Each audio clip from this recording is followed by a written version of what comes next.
Good evening and welcome to this week's episode of Sunday Night Live with a special monthly edition of Fixed Ops Retention Strategies. I've been on the road for quite a few days and I literally had to skip my cappuccino and dessert at dinner tonight to make it into my hotel room to get this set up. And we barely got set up in time. So, gentlemen, thank you for joining our monthly segment. I always look forward to our chats, both on and off the computer. So why don't you do a quick intro for each of you, for those that are tuning in that may not have heard of us. Starting with you, Joe Clementi. All right. Good evening, Paul. Thanks for having us again. I always enjoy these conversations. My name is Joe Clementi. I'm the Vice President of Service Operations for a company called Mobility Works, and also known as Coach Joe. We do a lot of leadership development training, and looking forward to contributing to the show and having this intelligent conversation as we do on these Sunday night talks. Thanks for having me. Welcome. Robert Sebestyen. Hello, everyone. I'm with Gravitational Business. We do what I call under my care, service advisor, manager training, and leadership training. And we try to keep it all online, although it's about to go offline and on the road. So I'm excited about that, but glad to be here. Thank you guys for having me. And Mike Vogel. Good evening, everybody. I am Mike Vogel, I do service manager coaching, and I've spent 40 years in the business, got a lot of passion, want to share some of my experiences, some of them good, some of them not so good, and some of them work, some of them didn't work, but hopefully we can share some great information with you guys tonight. Thanks for showing up. We appreciate you. Excellent. Thank you. All right, just a reminder, the way we do the Fixed Ops Retention Strategy show is there's a lot of content to go through. There's more content than we even have time for. So what we'd like to do is get through a lot of the content and then take Q&A afterwards. So if you could write down any questions that you have, and then as we get into the show and we've covered a lot of the material, then we'll get to the Q&A piece. All right. So welcome everyone that's tuned in, and to those watching on the replay, thank you. We appreciate you supporting the show every week. All right, so everybody knows that we have trouble with retention, but we don't always understand why. And what we're going to get into tonight are some of the reasons why we feel that retention is an issue, and some best practices that we've done over the years and some that we've learned along the way that we think will help you at your store. So real actionable info that you can take back to your stores and use tomorrow. So I want to just start it off with, I want you to take a look at everybody that's in your service department, whether it's the cashier, the service advisor, the porter, the technician. I want you to look at everybody that's there, and I want you to calculate how much profit or revenue that particular employee brings into the business. If a service advisor writes X amount of tickets, X amount of labor, parts sales, parts counter people, look at all of it. Because the only way we're going to tackle this retention problem is if we understand it on a full scale. And what I mean by that is we're humans, right? It's very easy to sometimes get emotional in the heat of the moment and just say, hey, you know what? I'm going to get rid of that person. And then we don't really know what the numbers are behind that. Look, we're all guilty of this. I know I am. So it isn't until you understand what the numbers are that you have a better appreciation for why it's good to maybe not make one of those knee-jerk reactions. Now, the number I can share with you for a technician, it's going to be anywhere from $170,000 to $340,000 from an average entry tech to somebody a bit more senior. Okay, one of your senior techs that puts out a lot more work obviously is worth a lot more money. And it's also important to realize that it's not just a question of blowing that person out and getting another person and then picking up where you left off. No, it doesn't work that way. It takes on average about 3 years before you're caught up with the one technician that you lost. So multiply that across the enterprise for service advisors, managers, anybody and everybody that touches a customer, and you'll see that it's a tremendous amount of money. Now I'm gonna just highlight a couple of numbers that I got from techforce.org. They did a study in 2022, and in automotive, for their 2022 study, which is already outdated, but the data is always in arrears, it showed that in automotive, there was a need for 155,578 technicians, of which there were 28,866 coming out of school. For collision, there was a need for 35,239, with 4,487 coming out of school. For diesel, 41,369 was the need, 10,989 coming out of school.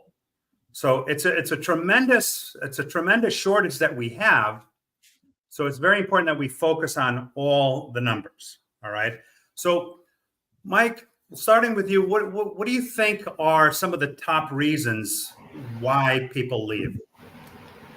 So I'm going to try to make this really simple and really basic, because in my opinion, it is. We don't take the time to build relationships with our team. Just like we've talked about on previous shows, when it comes to customers, I think it segues, and not even segues, it starts really with building relationships with our employees. Do we really know our employees? Do we know what's important to them? You know, how can we base our decisions on how to run our department if we don't know that? It's no different than with a service customer. If we don't know what's important to them, how can we possibly serve them as well as we could be? We have to do that with our employees. We have to know as much about them.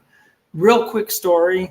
I had the great opportunity to work for Greg Penske, who is from the great Penske family. He's Roger Penske Sr.'s son. At the time that I worked for him, I opened up a brand new Toyota store. He had about 10 dealerships at that time. And he would come down and visit our store about once a month. And he took the time each time he came down to meet with each and every employee. It didn't matter what position you were in.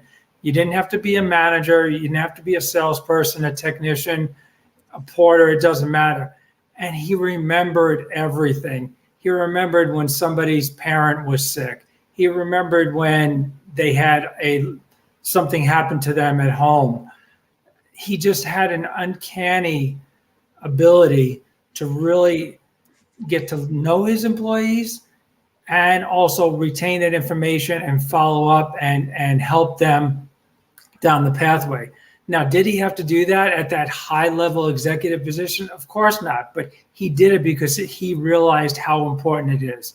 So for me, the real simple, basic starting point needs to be know your people, know what's important to them, so you can build a pathway for success for both them and for the dealership.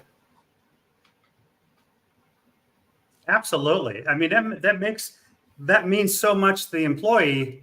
You know, when I worked for Lexus, this old timer, Mr. Crabtree, we affectionately called him Mr. C.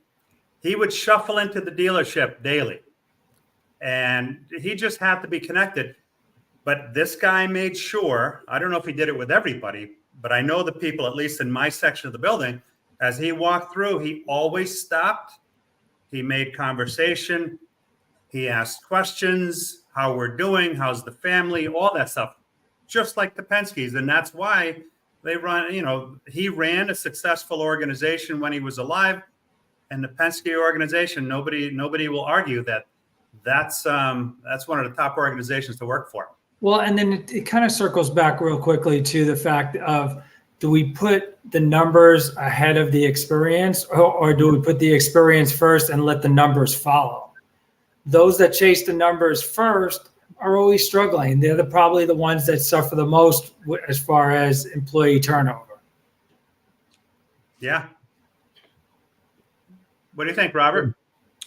Well, I mean, Mike, we didn't talk about this, but that was my leading thought. You stole my thunder. I was going to say that all you got to do is convince the owner to come down and start at the back of the building, say hello to the detailers, and say hello to each technician once a week or once a month. I mean, that means a lot when the owner gets interested and asks the technician, hey, what are you into? Or ask the service advisor, what's your hobby? I mean, the owner knew at the dealership I worked for last that I was into the flight simulator. And one day he came through the shop and he said, hey, man, you've been flying the simulator for a while now. You want to go fly a real plane? So he took me up in his plane, a little aerobatics plane, and let me take off in it because I've been flying the simulator for a long time. But I mean, that's just an extreme case. But he knew all the other people just as well. They were not into flying, but some of them were into motorcycles, whatever. I mean, he always spent time in the shop. And then, of course, with the salespeople quite a bit too. But this guy sat with the owner, with the employees at Thanksgiving and other times, just randomly come in and eat lunch with the technicians. And if you can convince the owner to do that, then you've got an easy job as a manager. Just remember to be the same way as a manager as the owner, because if it's only the owner and then you end up being a kind of an absent manager who sits in the office all the time, well, it doesn't work. But that's really the key there to have. If you can get that big wig to do that, you've got a big advantage. Wow, that's a treat and a half. I know I've spent way too many hours playing with flight simulator also, and I never got that far. I did go to Belize on a scuba diving adventure, and I remember getting in the plane, and there was the co-pilot seat was empty, and the plane started to go down the runway, and I quickly asked the pilot, "Where's the co-pilot?" He said, "It's just me." I said, "Well, what happens if something happens to you, man?"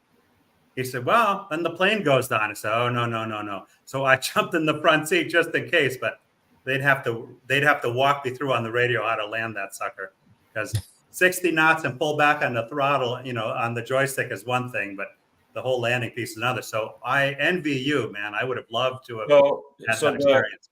The part of that story is that they have 20 to 40-year tenured employees in that dealership. Technician that have retired with over $1 million in their 401ks. Service advisor getting ready to retire. He's still there part-time with 45 years on the job. And that because the culture, not a perfect dealership. However, the owner realized at one point that the only joy he has in life after making $1.5 million a month for so many years is see other people do well. And he really cares about the people. And that trickles down, obviously, to management. And every now and then they'll hire someone that doesn't belong to that culture, a manager that just steamrolls and tries to really be a dictator, but they don't last long. The manager. Amazing story. I'm sorry. Joe Clementi. So now we're even, Robert. You stole my thunder. It comes with culture, right? And when you create the right culture where people are naturally committed and engaged to a process that is mission oriented, they understand what the purpose is, where it is not just money driven, as Mike said. When you start, people get concerned when business kind of tails off or there's a dip and their jobs are in jeopardy, right? Or they're being connected to a failure because they aren't performing at their best. Real good leaders, the leaders that engage everybody, are the ones who take the dips and figure out what caused it and how to recover. And they're not just money or profit oriented. The profit and the money comes as a result of creating the right culture. And when people are more connected to that mission, when they're more connected to each other and how they serve the end result, it is so much better. And that team member now can contribute and look at the person next to them and say, are you doing your part to contribute to our client experience? Are you doing your part to contribute to our mission. They held each other accountable. In my Honda store, we were fortunate. We had very little turnover. In fact, we had people trying to get into our dealership. And it was all driven around culture, because when you create the right culture, people feel like they're a part of something bigger than themselves. Makes all the difference in the world. Mike, you had a thought you wanted to share? Yeah, I mean, we probably would get to this sooner or later during this this hour discussion, but I want to share something that I had the experience with Toyota Motor Corporation back in the early 2000s. They launched a program called Signature, and we were one of 14 pilot dealerships nationwide. And I think anybody that's a service manager, service director, parts manager, parts director, even GM would get something out of this. What we did is, we know that there are customer touch points throughout a customer's visit, starting with the service appointment all the way to the service delivery and follow-up.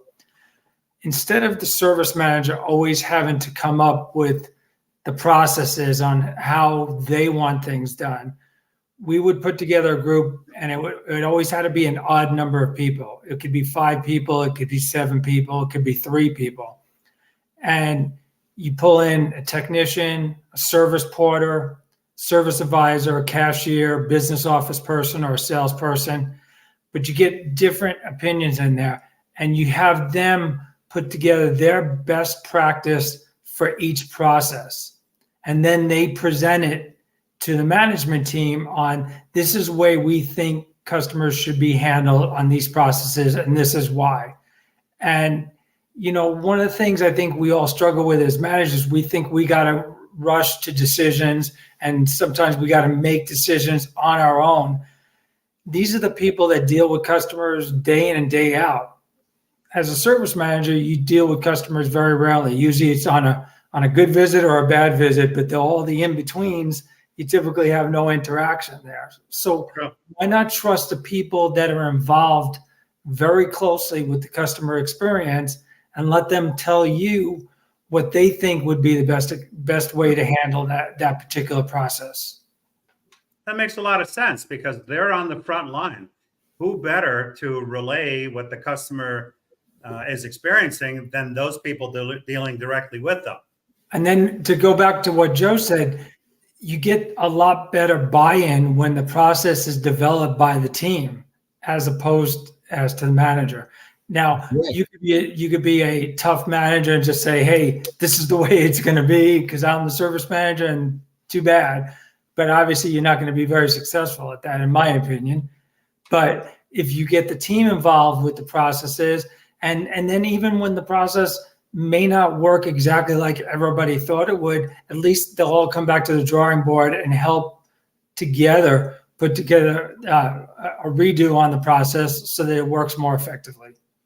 Yeah, and to that point, when everyone is process oriented, when they map out how it should be versus how it actually is, you generally will find out that there's a disconnect between what the perception of how it should be and how it's really happening creates a bottleneck for the client. And so when your team members are going, well, I see what you want and what you expect to happen, but here's the reality. Now, how do we mirror those so that the end result is the person or the goal that we're trying to achieve is successful, right? Cultural conversations, especially from a leadership-driven centric environment, happen one at a time, and they're gradual and they continue. They're monumental because they are in momentum, right? They begin and they never stop. And part of that is saying, we are not yet perfect, so let's understand what we're doing now, where the bottlenecks are, and when people feel like they're a part of that, Mike, when they feel like they're genuinely a part of this solution, then it becomes so much more engaging for everyone. Exactly. I got a better way to fix this. Okay, great. What is that? Now all of a sudden everyone's working in unison rather than being competitive with each other. You don't want to tell them what to do. You want to lead them to the discovery so that they feel it was their idea, right? Like just like a customer doesn't want to be sold, but they want to be guided through the process by a professional that understands them and has respect for their time. Now, I want to jump back to what Mike opened us up with, which is getting to know your people. All right. I think we all agree that is a crucial moment. But it's also important to realize there are many factors involved. It's not just as simple as saying, hey, let's get to know our people, because we need to first know who are our people. Okay. And when I'm saying who are our people, we're looking at the older folks beyond even me. We're looking at the boomers. Hello. We're looking at Gen Xers. We're looking at millennials, and we're looking at Gen Zs. We have a large spectrum of people across that range. And we don't all value the same things, right? What's important to me might not be important to a Gen Z, and vice versa. But what's interesting is what I've learned along the way is that the management in our stores, most of those end up being boomers and Gen X's. In the mid 40s and up on the management side, and the mid 40s and down on the rest of the employee side. So if we're leading these other folks, it's very important for us to understand what's important to them, right? There's lots of data available to us all online, whether we Google it, whether we buy books on the subject. It's very important for us to take stock of who are our employees, figure out what's important to each of them, so that as we get to know them, to Mike's point, we know how to reach them on their level. Now, there's a great book that I read years ago. It's called The 5 Love Languages. It is a very interesting book. And in my opinion, it's a book that can be used across all industries, not just your relationship. I always thought that some of the things that I did for my wife were things that she really would want. But what I learned from reading the book and then taking the self-evaluation at the end was that what I was doing for her was more things that I would appreciate. And when she read the book, she learned some of the same things. So I would highly recommend reading that book just to get an understanding of different communication styles and what's important to different people, and then apply that towards automotive when you do your homework and finding out what these different groups, like I said, the Gen Zs, the millennials, the Gen Xers, and the boomers, when you understand how those minds work, you'll have an easier time in being able to get to know those people, because you'll be able to communicate on their levels. So, Paul, I have a question. Who's investing in the leaders to learn how to invest in multi-generational leadership, right? So where does that start when a leader in a store that's a service manager working 80 hours a week can get into a classroom, a leadership-driven environment that can learn on how to be a multi-generational leadership, right? Yeah. Because we aren't seeing a lot of the money or revenue being delegated to training, learning, and development. I know this is probably going to be one of the topics, right? But it's a good segue. Who's dedicating the resources, the time, the energy, the money, the allocating a portion of your marketing spend towards learning and development, right? Just allocating it, and then giving team members the resources, the classroom, the seminars, whatever that might be, to attend, so that you understand how can I be a better multi-generational leadership, right? So Patrick Lencioni has a fantastic book, The 5 Dysfunctions of a Team. And it's a great read because he walks through all those literal processes, and ultimately it comes down to trust. And it's a great read. I really would recommend everybody to pick it up. If you haven't read the book, it's amazing.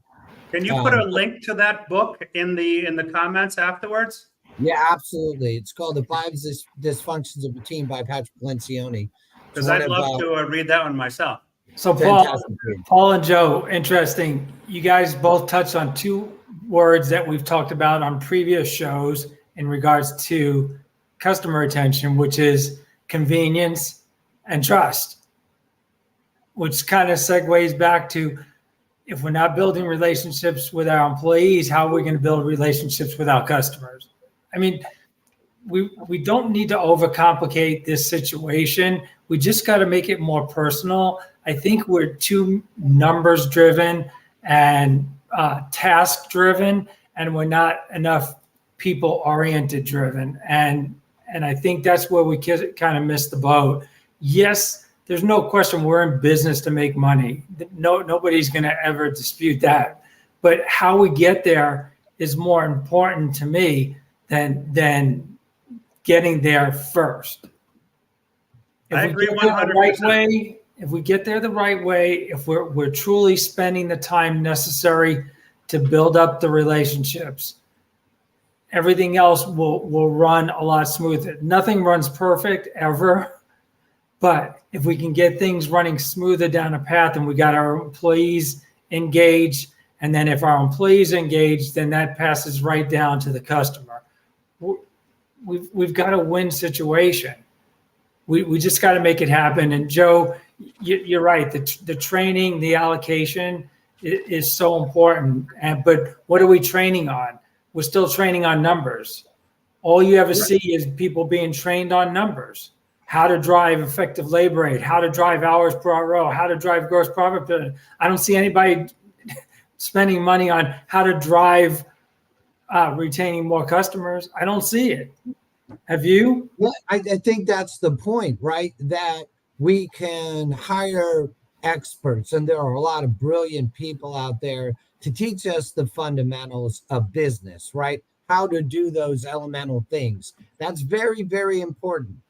100% agree with that. And then there's I hate to call it soft skill element, but it's around the development of individuals. It's how to teach empowerment. It's how to teach to being more of a allow people to be part of the decision process, allow them to be invested in themselves. It's leadership development. Yes. And you're right. There is no allocation of spends for that because there's no perceived direct ROI. The ROI on leadership is exponential. And the reason why I do spend as much time talking about it as I do, and I only speak for myself on this topic, is because it's so fundamental in everything we do, right? It is so core value driven that until someone sees the ancillary revenue of that, the ancillary dollars, there won't be a spend on it. And I think that's very unfortunate. That's why we invest in ourselves, right? Yep. I think you don't I don't think you give the soft skills enough credit, right? It should be right up on the forefront, because those are extremely important. And as far as, I always laugh when I hear about 30 different spreadsheets to Sunday on how to game all the numbers. When Mike, you and I have had this talk so many times, there's only one thing. All of us have had this talk. There's only one thing that we should focus on, and that's that relationship with the customer. Because all I care about is that the customer is extremely happy to the point where they come to us for everything they need when they need it. They don't even think about going to an aftermarket shop for tires because we've had the conversation since day one. They know we're in the tire business. They know we look after their safety. We're the only one they think of. So I always laugh, and I've mentioned this in so many threads and so many conversations where people were like, oh, no, it's all about how many hours you sell. It's all about how many line items per RO. I don't care about any of that. I do, but I care about them as being a byproduct of the one thing that we need to focus on, and that's earning their trust by building the relationships with them. Because look, if they come to you for everything, have you not maxed out all of your opportunity at every touch point? Yep. Yeah. Do you That's ever right. find yourself having to sell a flush or some other thing just because you haven't hit your number?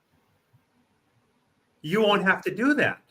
If you don't hit a particular metric, it's because that metric wasn't there. That's a whole nother mind shift in looking at it, right? If I don't have enough line items, but yet the customer has bought everything they need when they need it, and there's no extra, there's no leftovers to take home, well, then I've done my job. But more importantly, I've done service to the customer and my store in the process. I want to switch gears for a second. And one of the things that we always talk about on shows having to do with technician retention and technician recruiting is career paths. But we should be talking about career paths for everybody. I mean, I don't think, there are plenty of service porters out there that would love the opportunity to be moving up to a service advisor. There's plenty of service advisors that would like to be trained to be able to move up to a service manager position. So we need to have those discussions with our team members too, to see what their goals are, what their aspirations are. And if it is to move up within the company, are we going to allow them to do that? Or are we a service manager that's scared of losing our job over somebody else moving up? I can tell you, I've got probably a dozen people throughout my career that went from a service advisor or service porter position. And now some of them moved to service managers. Some of them moved up to GMs. One guy moved up to GM over 2 stores. I had another guy that became fixed ops director over 13 dealerships. So I was never afraid to share my knowledge with these people, because the better I can make them, the better I look, and the better the store looks, and the happier the customer is. So I don't think we should limit our discussion about career paths just about technicians. We need to have those discussions with everybody within our department to see where they're at. If they're okay being a porter for the rest of their life, okay. Some people are good with being a service advisor the rest of their life. Just like you have car salespeople that are okay with that. Nothing wrong with that, but if we don't know that information, how can we work with them? No, that's 100% true. And these are conversations that you have initially when somebody starts with you. It's great to have a career path for everybody because it shows your commitment to them, but it also shows accountability on both sides. If I say to you, hey, you work in the drive for X amount of time, you get proficient in these 2 or 3 skills. At that point, you have the opportunity to advance to this other level. And here's what that would entail. These are the responsibilities for that particular role. Here's the pay. Here are the benefits. All of the things laid out, so there's no question that if you perform your end of it, we will hold up our end of the bargain and reward you with these other items. And you're right, Mike, not everybody has the same goal. They may go into this, they may start that career path and realize at the end of a year or so, you know what I thought I wanted isn't really what I want. I'm very happy doing this. Or, I see this other person across the dealership that seems quite content in their role. Maybe I'd like to expand into that. So by having these, I'm not sure, what do you think the time on something like this is? Is it quarterly? Is it biannually? Is it once a year? When do you think is a good time for that? You mean a career path discussion? Yeah. I think it's ongoing as needed. I don't think you need to have a time frame. I think you need to have ongoing discussions with everybody. If you're taking the time to meet with everybody on a regular basis, and I do mean everybody, then your finger will be on the pulse of what they're feeling and what their needs are, as well as your own. So I don't have a time frame. Okay. So you brought up, Paul, the engagement of aligning at the time of inception. So I think Liza Borges posted that they had an onboarding session, right, with her group. And the value of that was giving everybody this big picture vision of who they are, what they stand for, what they want to accomplish, and how each team member aligns with that vision.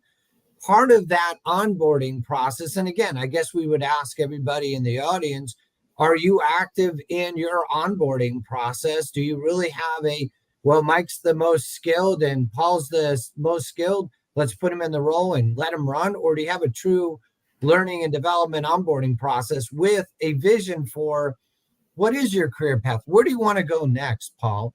Do you want to be a general manager? Do you want to be running 6 stores as a fixed operations director? Do you want to be a service director? Where do you want to be in your role? And because I think there's so much numbers tied to every decision within a dealership, that it's difficult for everyone to understand how they connect, right? How does the team member engage in meaningful work when they don't understand it? And the only people that understand the financials are the GM and maybe the fixed ops director, and no one understands any other element of it. So you have 3 parts of that, right? The engagement, the onboarding, the recruiting, the onboarding, the learning and development. And then to Mike's point, where do you want to take your career next? And Joe, to add on to that, in addition to what you said, there's also performance management. That's also important to make sure that everybody's on track, right? Because that's an equally important part of the process, to make sure that if somebody is struggling, that you're helping them to achieve those goals. So you set goals, but they have to be realistic. But you also, you can't just take responsibility for when somebody does something great. When somebody fails, we need to take responsibility for that also. And that's where the performance management comes in, to kind of act like the guardrails, if you will, so that, we can keep them focused on the overall prize. So performance management is often viewed, Paul, to your point, on behavioral redirections, right? When a person, but really performance management, when you emphasize the things that are going well, when you emphasize their strengths, when you emphasize what they're doing well, the natural behavior of human beings are to say, oh, I get rewarded for this behavior, let me continue doing this. And when performance management is required, because you need to provide those guardrails, they're more impactful. They have more meaning because you, as Mike said, you're connected to that individual and you're guiding them on the things that they're doing really well. So when it's times to redirect them, those performance management discussions are more like what's going on with our alignment with who we really are, right? Yep. So I think sometimes that perception could be, hey, it's time to give Robert that performance management. He's just not doing it. Well, what happened in the 4 months prior? Was there any conversation with Robert? Did we guide him along the way? Did we support him? Did we tell him all the things he's doing well? Did we encourage him? Did we know what's going on in his personal life? To Michael's original point when we started this conversation, connecting with the individual. Sorry, I'm long-winded, but I'm passionate about this. It's so vital to retention and to what we do every day. No, I agree 100%. Robert, what are your thoughts, man? Hey, that personal development file needs to be started in onboarding, where we line out that career path. And from the very start, Mike, what you said, that your teams at Toyota were creating the process together, that the team itself created it. And Dale Carnegie says that people will support a world that they helped create. And I mean, Dale Carnegie knows a little bit about this stuff. So all of their leadership training is based on that. Help your people create their own world, and they'll support that world. However, that's already better than 80% of dealerships, because 80% of dealerships do not have a written process. So they don't have a career path. They don't have a training path, a curriculum, which you should have a curriculum for a person who says, hey, I want to be the master service advisor. What can I take from the manufacturer, and what other training should I be taking? And then you provide them with that. And like Joe, you just said, you don't wait 4 months before you find out if they're making progress, but you're walking right along with them and making sure that they're making that progress along the way, and coaching them, encouraging them. But then occasionally you hire someone, and we're not magicians. you can make a mistake when you hire someone, you put them in the wrong position. And that person thought that they would really enjoy helping customers in the service drive, but then it turns out that they absolutely hate it. And as you do an assessment, maybe you didn't do assessments, because often the managers are really, as managers, how are we trained as managers? We're really not trained. We're a service advisor that maybe was ready for the promotion, but we didn't know. So then that person gets a personality assessment and what they're best suited to do. And they realize, you know what? I want to be a lube tech and I want to grow into a technician. So not every career path goes upwards. Career paths can go, yes, you can become a service manager, you can become a fixed operations director, you can become the GM. However, you can go over and work the parts counter. A parts counter person may decide that's not for them, not enough interaction with, what's their name anyways, right? Parts specialists. They want to work with customers in the service drive, and they're more people oriented, not enough people interaction for them. So you can have even downward, if a person chewed off a lot more than they're capable of, simply they have limits. Some people have limits. And the guy says, you know what? This is not me. I'm never going to, the puzzle is just not coming together for me. Can I try something else? So then you can move them into a different department. You can move them to another location in your organization. There are so many paths that they can take. But it's important from onboarding. And of course, a lot of people don't even have onboarding, a real onboarding process, other than the basic orientation. And employees are basically trained by other employees with bad habits, the best of the ones with the bad habits, right? But then you're just basically kicking the same problems down the road. And again, you're wondering, why are we fighting the same problems? But a lot of times the rite of passage for a service manager to become a good service manager, do you know how a good service manager is qualified? They know what the letters ELR and HBRO are. You kind of know what they say. An MPI, if you can spell those, and GMs often, a GM who knows nothing about all due respect for GMs, they're awesome people, some run great stores, know nothing about fixed ops, but they know ELR, and all of a sudden, let's just pound ELR.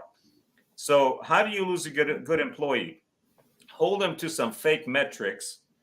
Hold them accountable to some fake metrics, especially, let's say, right now I'm looking at a store that's got basically no express lane, and we're about to put in express lane and sell maintenance items and do complete care. What's going to happen to that ELR? It's going to drop, because in their market they need to be competitive. So if the GM doesn't understand that, their total sales is going to go up. Their repairs, if you take out these maintenance items, their repairs are going to go up. But if you're just looking at ELR and gross profit percentage, they're going to think they're failing. So we can keep the employees in a constant state of stress when we hold them to the wrong metrics, or if we didn't provide the training to begin with, that career path. We didn't even provide them the training to reach their full potential in their current role. How could they go higher? But here's the cycle. The beautiful cycle is that when you train an employee, a trained employee is a retained employee. When you train them, they delight customers. The customers are happy. The employee is happy, stress-free, makes a ton of money, and is retained. The KPIs are all hit, correct KPIs, not some KPIs that nobody understands and they're just thrown out there, and you're causing your people to chase some kind of KPI that was never realistic. But the flip side of that is, if the employee is not trained, they create bad situations. The customer gets upset. The employee is in a constant state of stress, and the employee quits. So the circle of retention is a trained employee who delights customers, offers complete care. And yes, oh, by the way, the 7 controllables of the service department, that's another sign that a service manager has made it. If you own that book, it's $500 right now, and you know you made it. Yep. It's a great book. But by the way, those are not the only 7 controllables. The most important controllable is the manager going to each employee weekly and saying, what's on your mind? What's going on? And in fact, I was in a group just last week, and I tell you guys, this is not pretty. This guy said, hey, if one of your employees is quiet, please check on him. We lost a great one this week. The technician committed suicide. And that just happens to be a technician, but this was in a mechanics group. that I'm in. And, I mean, that's the extreme, right? But there are mental situations that there are Amen. things that are happening at home, and you got to check in with your people. I lost your audio there at the very last piece, Robert. But no, great points. I want to leave you with a couple of numbers and then maybe get into some Q&A. About 7 in 10 of your employees right now, according to NADA studies, say that they would work harder if they felt more appreciated. That's 7 in 10, okay? And about 3/4 of your employees would leave tomorrow if the right phone call came in.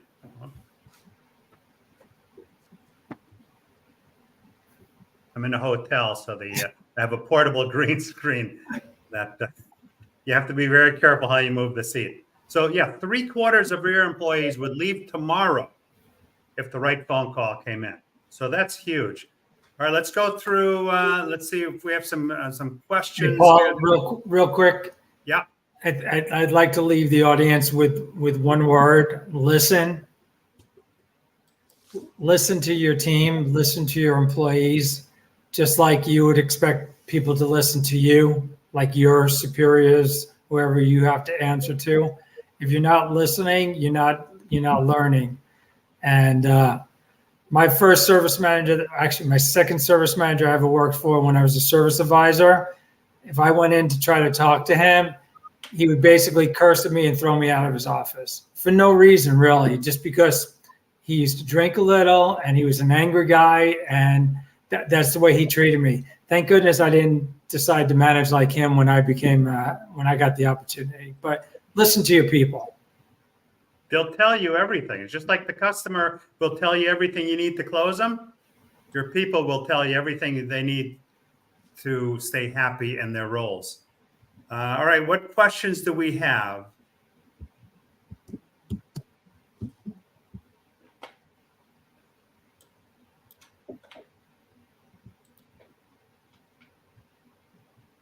Jerry says it starts with the interview. Even if you are a new manager at a new store, you need to interview current staff.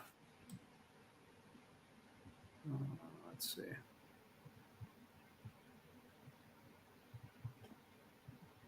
You guys want to scroll through, see if you can pick any questions out here?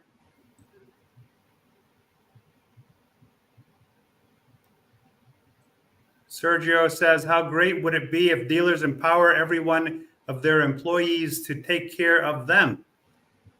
It would make someone excited to work there.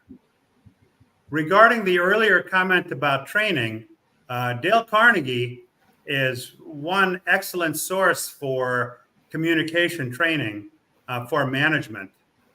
I think that'll go a long way to helping the communication between departments, and then it's just a question of learning the individual, different Gen Z, millennials, Gen X's, learning the different things that are important to those people.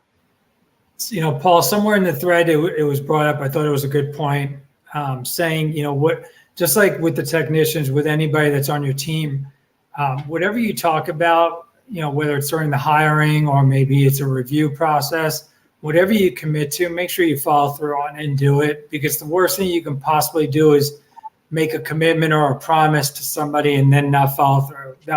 That's just as bad as showing the door. Right. And I think to follow up on that, not only listening to what they say and following through, but actually documenting it, right?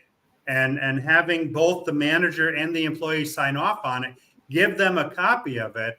And then when you revisit the conversation, hey, this is what we'd like to follow through on. This is the career path we've laid out. This is what we've done. This is what you've done. You still need to achieve these other items. Are you having any trouble with that? Or how can we better support you to achieve this? We might be lagging. They might be lagging a little bit behind. Or on the other hand, they may be ahead of the curve, right? There's nothing wrong with having an earlier conversation. Hey, these are the things that we agreed upon, and we were going to review it in 6 months' time. But guess what? It's 5 months later and you've achieved all these proficiencies. If it's okay with you, can we talk about doing some of these things that we talked about now, as opposed to waiting for the 6 months? There's nothing wrong with that either. I mean, it works both ways. And I think by documenting it that way and having not only giving them the copy, but when we have that additional conversation and we bring up what we initially talked about, it's like that's their action plan, right? We could check off all the things that were done. Yep. That does go a long way, Paul, when you actually keep your promises. I mean, that's I think Roger said, people talking, they never forget. And they'll remind you. Yeah. Yeah. If you keep failing and you say, oh, I'm going to do this for you, I'm going to do this for you, and you don't do it, that's not a good recipe for retention. Now, I was looking at some statistics recently, and some of the things that let's not forget about pay either. We always talk about it's not always about the money, but in survey after survey after survey, the money or compensation is right up there on the list of things that are important. Let's not forget about that. Once we've done the calculations and we know what each of the people bring to the table, now let's figure out a way to keep our people from leaving, right? There are people that have been poached by other industries, and there are employees that have left for other industries. And a lot of times pay ends up being the culprit. So in addition to creating the culture where people want to stay, let's not overlook, the pay issues, the bad management, the bad culture issues, growth and development. That's also another area to make sure that we follow up on. Sure, we can set the plan, but if there is development that needs to be done over time, and I'll give you an example. I remember having a conversation with Mike Vogel from TechForce, where there was a young lady that was, she was a new technician. She had gone into a store and she was dropped off in the quick lane, and that's where she was left for dead, basically. She had a golden handcuff, so they supplied her with tools and they gave her a set amount of money, but she hated being there. She hated being there so much that another dealership saw her value, recognized her value, and they actually bought her out of that golden handcuff situation. So let's not lose sight of that. And also hours, right? We're old, so the notion of bell to bell for us isn't that big a deal.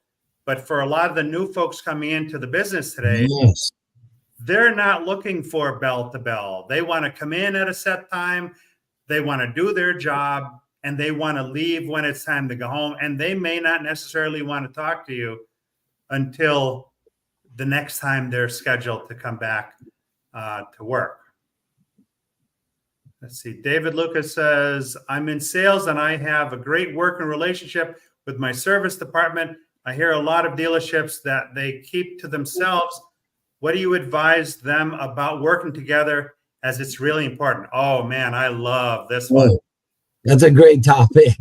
That is so key and so elementary that most people either don't understand it or don't get it right. I would start with, let's do some cross training.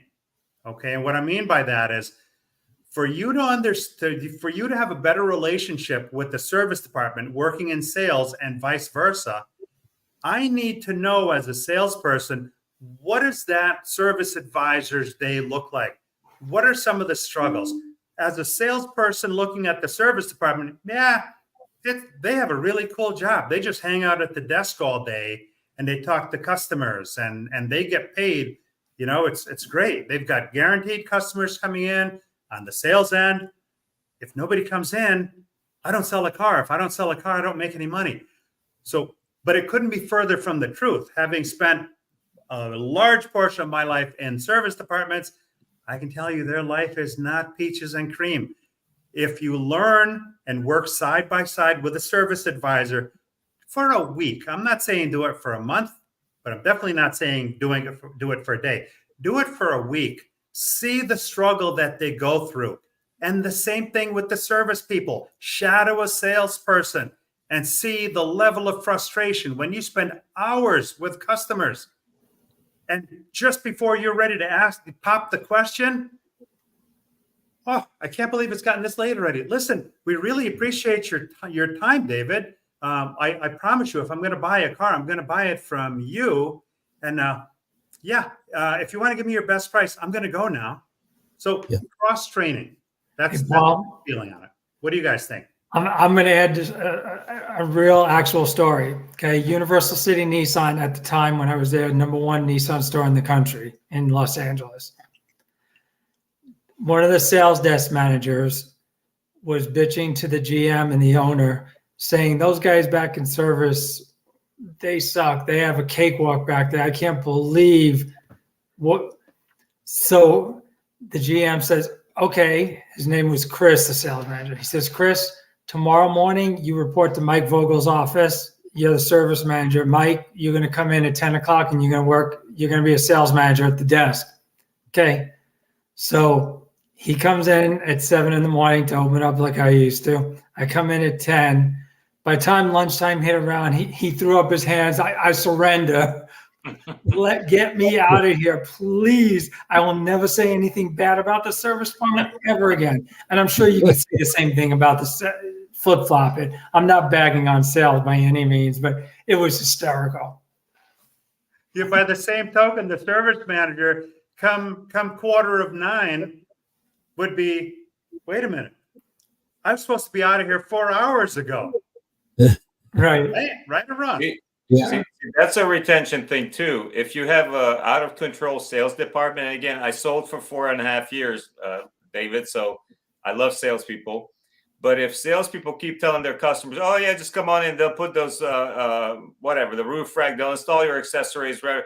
Just show up. And the service department is backed up 2 months on their scheduling any kind of accessory installation. But the salesperson says, just come on in, we'll take care of it. We'll put you in a loaner.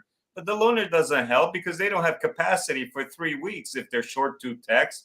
One's out for training, one's out sick, and 2 of them are missing in action. But the same thing from service. Often we think that salespeople have it so easy, and we got to understand salespeople are more creative types. They're kind of like artists, really. So they're not quite as organized as service advisors, definitely not as organized as the parts specialists or the parts manager, and then it goes down that way. But if I think as a service advisor, I want to sell a bunch of cars. I want to help sales department sell a bunch of cars because those are going to be my customers. And as a salesperson, you got to be thinking, I've got to get my customers to service with us, and I'm going to entrust them with the best service advisor because I'm going to sell more cars to that same person again, and to their friends and to their family. And every time they come in for service, you see them. So the relationship has to be one where we mutually support each other. And you've got to break that barrier down somehow. It starts with mutual respect. And like the other gentleman said here, spend some time in each other's shoes. Speed of the leader is the speed of the team, right? Exactly. And so when everybody's working on the same mission, with the same goals, with the same objectives, and everyone understands how each other support each other, you have those weekly meetings where you're talking about this mission and goal and objectives, and you're reinforcing the behaviors that align with that, then it becomes less of a conflict and more of, hey, how do I help you, Mike, in the service department? Hey, Robert, how do I help you in the sales department? How do we all align towards that vision? The speed of the leader is the speed of the team. If it's going to be conflict driven, then you're going to have that all day long. No, great point. David says some great points, gentlemen. David, I hope that answers your question. We've come to the hour. If anyone has any additional questions, by all means, put it in the chat, and we'll be happy to answer them whenever they come in. So I want to thank everybody for tuning in. I want to thank those that watch it on the replay. And you 3 other gentlemen, please stay on after we log off here. And Hope you have a safe and successful next week, and we'll see you next week on Sunday Night Live. Thank you, everyone.